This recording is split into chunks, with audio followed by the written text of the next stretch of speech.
आज रेरा के बारे में समझने वाले हैं कि रेरा में कैसे काम करते हैं, रजिस्ट्रेशन कैसे होता है और किसको करना पड़ता है। काफी सारे इन्फॉर्मेशन आज आने वाले हैं आपके पास। रेरा है रियल एस्टेट रेगुलेटरी अथॉरिटी, एक एक्ट है जिसने इसलिए बनाया ताकि जितने लोग रियल एस्टेट में पैसे लगाते हैं उनको थोड़ा सा श्योरिटी रहे कि कोई कानून है जो उसको रेगुलेट करता है और वहां पर अगर कोई गड़बड़ी होगी तो फिर उसकी सुनवाई की जा सकती है। राइट, नेक्स्ट है ये क्यों लाया गया है। ये ट्रांसपेरेंसी और अकाउंटेबिलिटी के लिए। ट्रांसपेरेंसी मतलब जो वो बोल रहे हैं वही सारी चीजें इंफॉर्मेशन अथॉरिटी को भी देनी पड़ती है जब भी कोई प्रोजेक्ट बनाता है या करता है, और अगर उसने नहीं किया पालन तो फिर उसके ऊपर कार्रवाई की जा सकती है।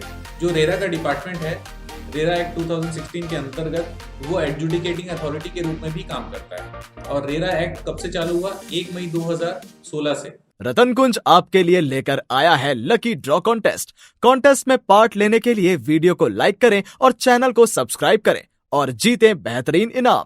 तो दोस्तों, अब रेरा का रजिस्ट्रेशन किसको लेना पड़ेगा ये जानना बहुत जरूरी है। सबसे पहला, एनी पर्सन हु कंस्ट्रक्ट्स और wants to build an independent building और बिल्डिंग कंसिस्टिंग ऑफ अपार्टमेंट। जो कोई इंडिपेंडेंट बिल्डिंग बना रहा हो, जैसे बंगलोज बनाते हैं ना, वो बना रहा हो, या फिर कोई बिल्डिंग बना रहा हो जिसमें काफी सारे अपार्टमेंट होने वाले हैं, तो उनको भी लेना पड़ेगा रेरा का रजिस्ट्रेशन। दूसरा, कोई इंडिविजुअल या एंटिटी, चाहे वो इंडिविजुअल हो या एंटिटी हो, कोई ऑर्गेनाइजेशन हो, कोई अपार्टमेंट है जिसको पूरा ठीक करके उसको वापस से दूसरों को बेचना है, तो उस केस में भी रेरा का रजिस्ट्रेशन लेना पड़ेगा। कोई भी व्यक्ति, तीसरा पॉइंट है, कोई भी व्यक्ति जो डेवलपर का काम करता है, लैंड को डेवलप करता है, वहां पे रोड, नाली, लाइट वगैरह जो भी फैसिलिटीज एक्ट के अनुसार है, वो फैसिलिटी प्रोवाइड करके वो बेचना चाहता है प्रोजेक्ट को, तो उनको भी रजिस्ट्रेशन लेना पड़ेगा।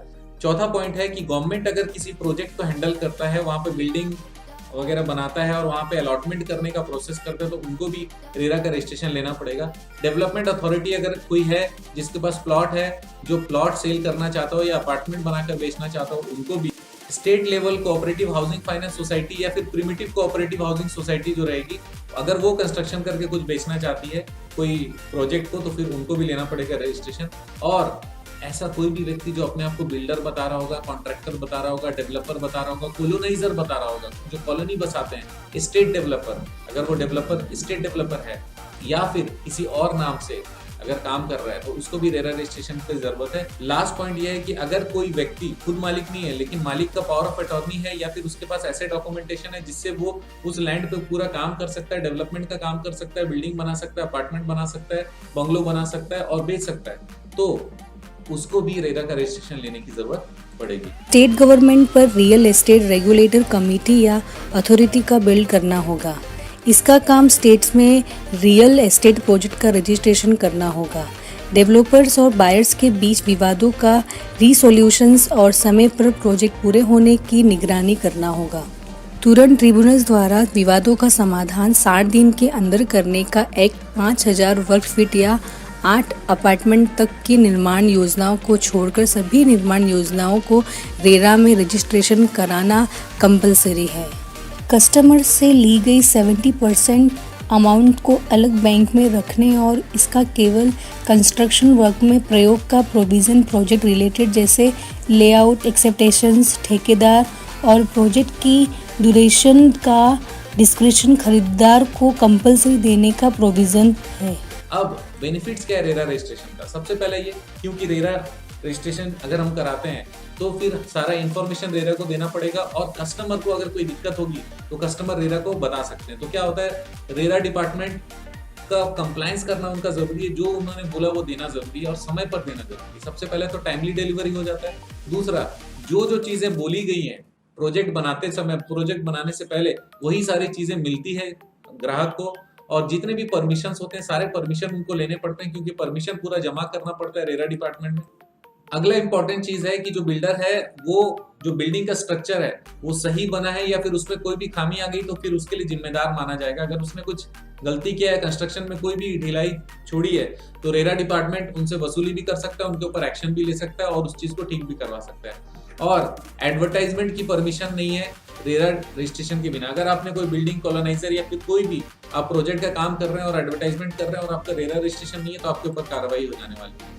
और रिडक्शन ऑफ बुकिंग अमाउंट, इसका मतलब क्या हो रहा है, पहले बुकिंग अमाउंट कई बार ना 40-50% तक ले लेते थे, लेकिन जब से ये रेरा रूल आया तो 10% से 20% ही बुकिंग अमाउंट ले सकते हैं, उससे ज्यादा बुकिंग अमाउंट नहीं लेते।